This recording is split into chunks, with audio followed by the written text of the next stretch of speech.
This episode is proudly supported by OpenTable. Nearly 1/3 of diners are booking same day.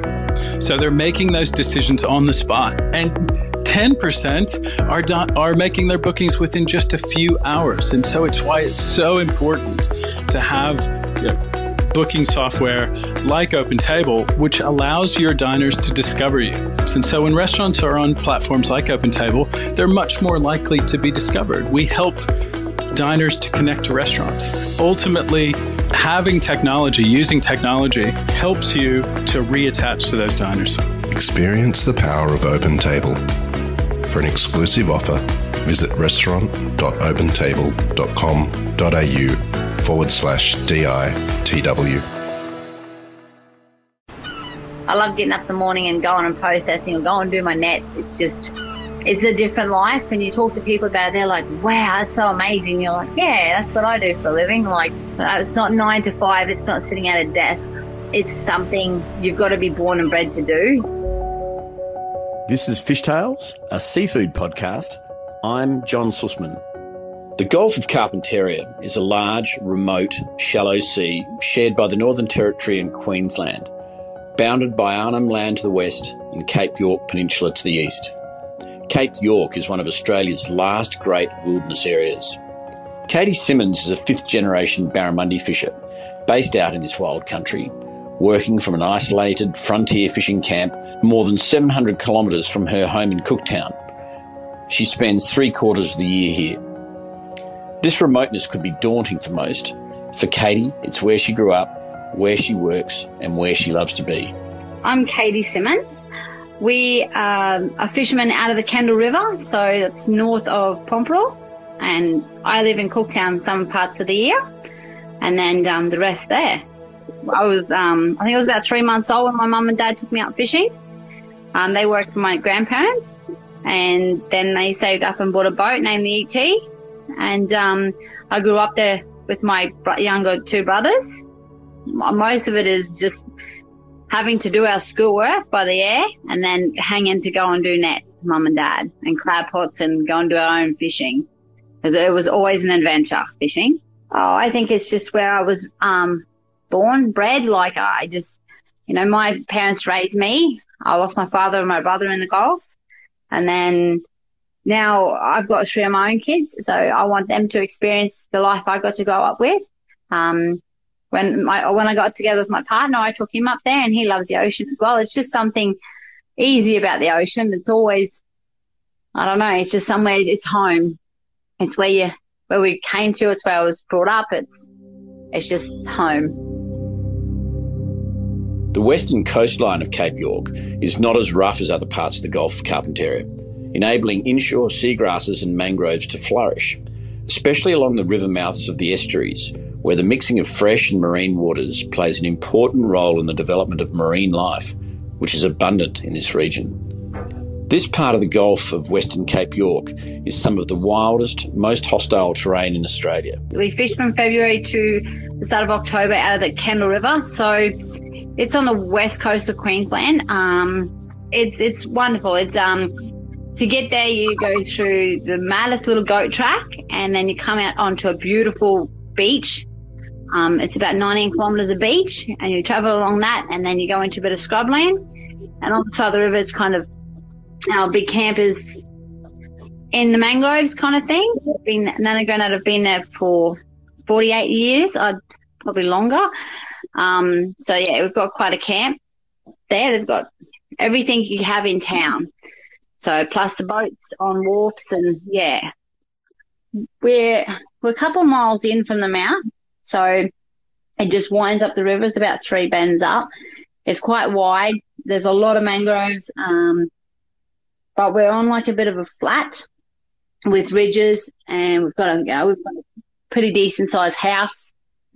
We've got wharfs. We've got big rock walls near us. Like a lot of the tourists that come up, they fish along the rock walls. It's beautiful because in the afternoon when the sou'wester comes in, you're down on the deck processing, it scoops straight through your boat. So the breeze is beautiful, and the camp's in a nice spot that you can just drive over the ridge there's 3 or 4 ridges from the beach, and you can drive into the back of the camp. We've got wells for water. It's very peaceful, especially when the motors are off. It's really beautiful. And if you got the motors off and it's rough, you can hear the ocean roaring.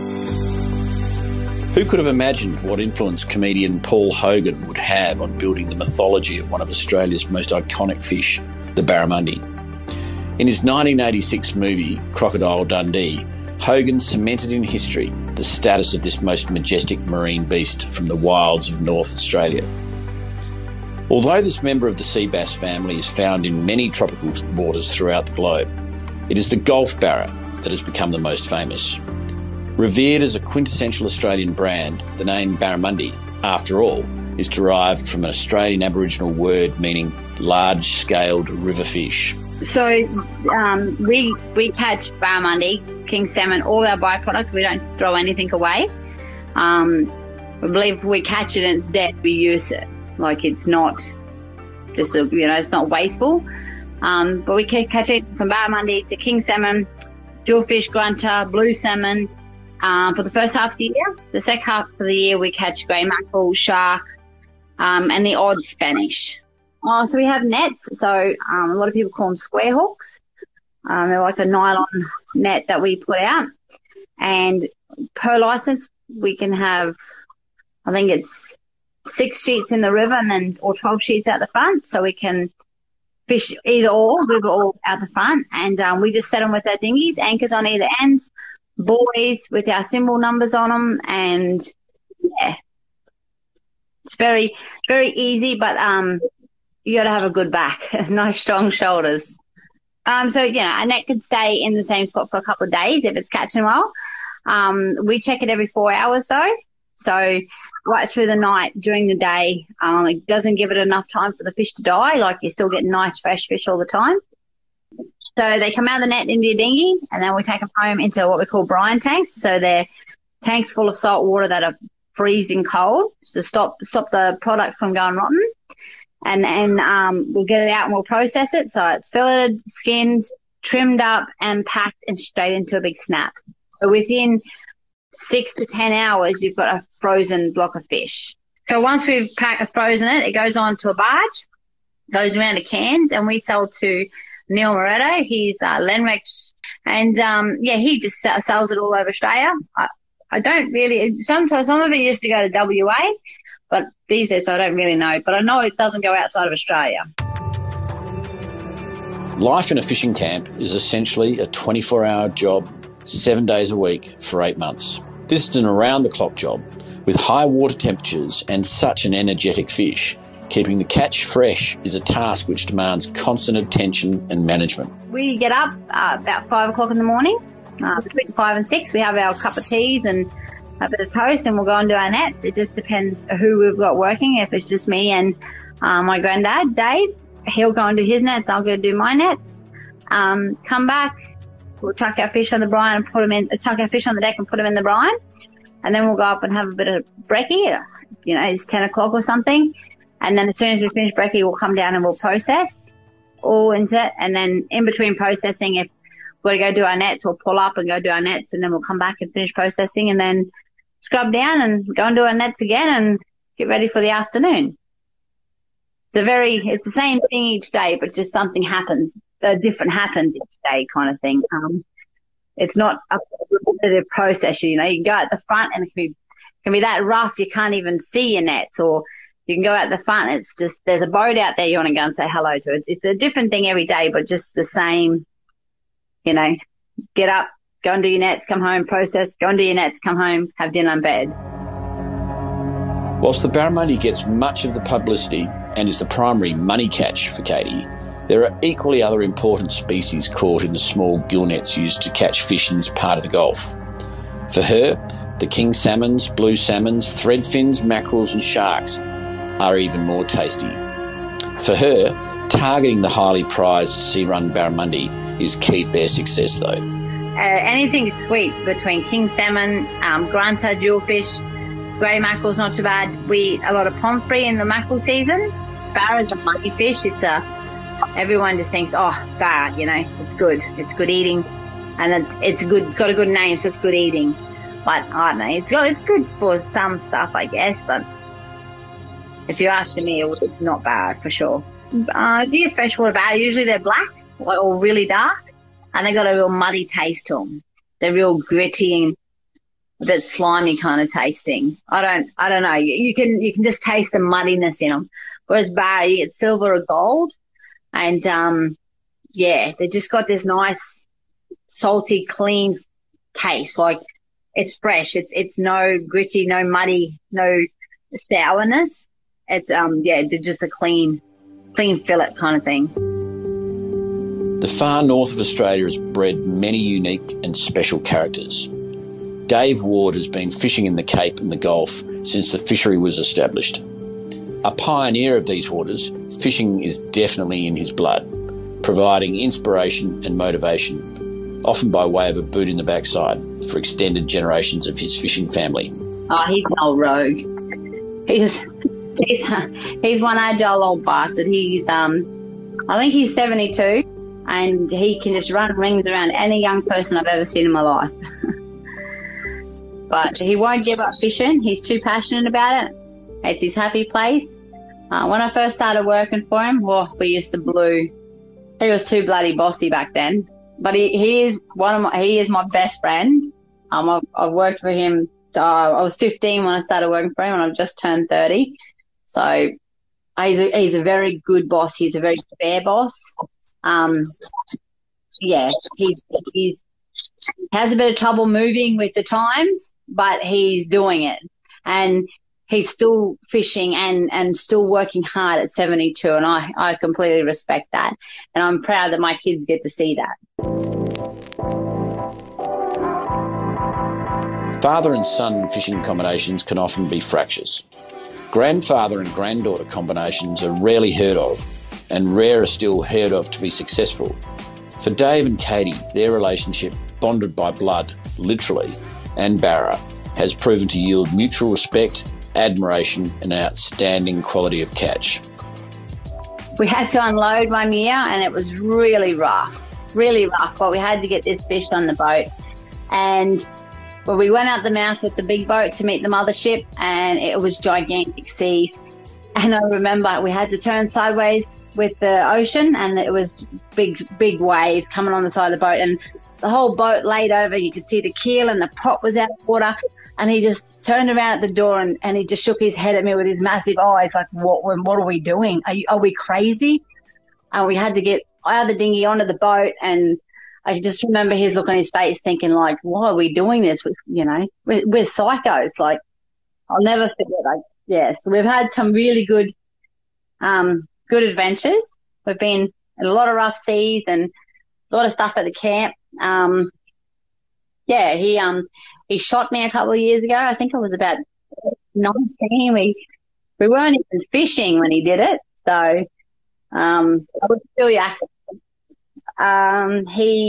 We were backburning at the back of their cattle property, and he chucked there was a dingo. He went to shoot it, then we realised there was a fire coming, so he just chucked the gun in and forgot to take the bullet out, and I jumped in and he chucked the firebug in, and then the gun went off and went straight in my leg and out just above me, like my butt kind of thing near my spine. And it wrecked him. He had nightmares for months over that. But I did get a clean car and an ashtray full of money for Christmas, so I was stoked. But no, we've had some really good adventures. We've definitely had a few blues over the time. I'm probably the only decky in his whole fishing career that's made him walk off his own boat. But other than that, we get along really well, and my kids love fishing with him. And I'm very lucky he's still in our lives, and my kids get to grow up with him. This remote northernmost portion of Queensland harbours some of the most pristine wilderness in Australia. The range and diversity of the wildlife is as staggering as it is ferocious. For Katie Simmonds, these are the same animals she and her family have always known, respected and supported. Part of the year we can go down the beach and you can see where the turtles have come up and laid their nests. We haven't seen a turtle come up for a few years, but we go down the next day and you can see where they've walked up or crawled up on the beach to lay their nest. So we cover them up if we find a nest. We cover them all up so the pigs and that don't get into them. And sweet turtles and crocodiles. There's a lot of crocodiles. By Jingus, there's a lot of crocodiles. They're good sometimes. We don't have any trouble. We've never had any trouble with crocodiles. They don't come near the camp. I don't know if it's because of the noise. They kind of swim up the river or swim down the river. You hardly ever see them at the camp. We did have a pet crocodile for a couple of years. They'd come in and take some frames and off we'd go again. We've never minded, as long as they bugger off again, they're all right. But we've never, we're always in the water there, and we scrape our boats on the edge of the bank. So I don't know if we would do it these days. We usually take them down the mouth these days. But they don't bother us. The kids know not to go near the water, so do the dogs. I think we've taught our kids not to go near the water. They want to go down to the boat, they've got to have an adult. Always have their life jackets on. So, they don't like going down there. So we're never worried about crocs with them. And in the dinghies, the kids don't hang over. They hang in the middle, playing with the fish you get out of the net. They can get anywhere from a little bubble fellas to a couple meters. I think the one the other day was about 3.5 meters. We had a 16-footer not long ago that lived across the river. It's been a long time since we've seen any bigger than that. Usually they're the swamp crocs that come down, but they're a bit timid. See, they don't really know what we are, and so they stay hidden. But I'm definitely sure there's probably bigger ones out there. But 15 and 16 foot's probably the biggest we get the biggest we see these days. The cost of compliance for commercial fishermen is often unknown and unrecognised as a key impost on their job. Not only are the hours long, conditions harsh and returns unknown, but growing demands on fishers to be responsible for managing their own fisheries is for many a contentious and troubling development, often removing incentive for new entrants. Fishing, after all, is hunting and requires many different skills from farming. I have no doubt that the fishery is going to get harder and harder for people to stay in the industry.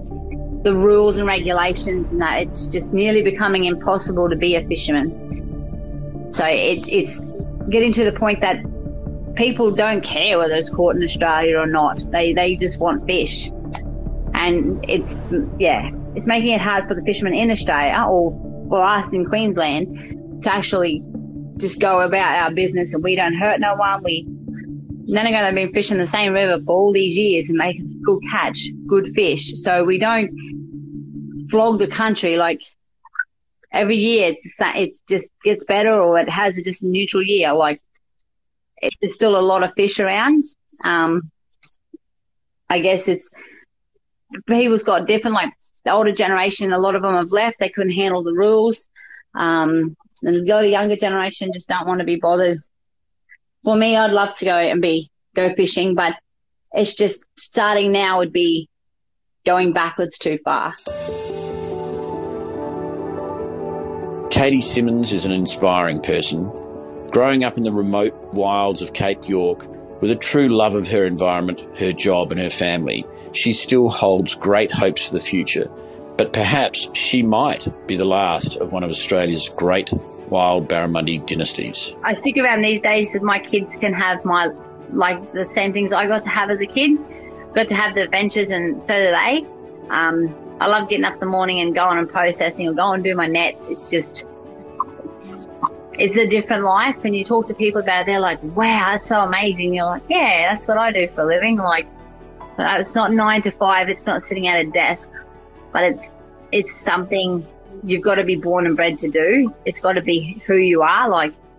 And it's good when you take the kids out and they've got that much excitement and enjoyment for it, it's something worth doing.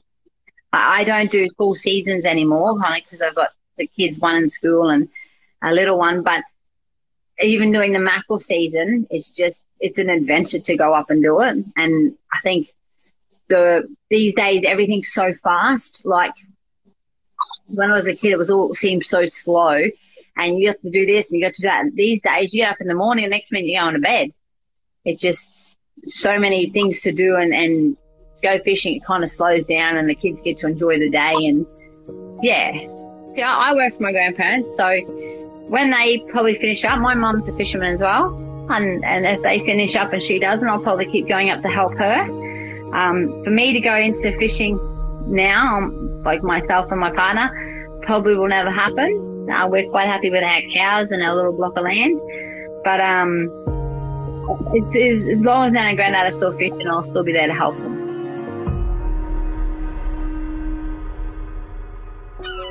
This is Fish Tales, a seafood podcast. A Deep in the Weeds production. I'm John Susman. Follow us on Instagram at Fishtails Seafood Podcast, or email us at fishtailspodcast@deepintheweeds.com.au. Stay tuned for more tales from beneath the surface of the seafood world every Friday on your podcast app.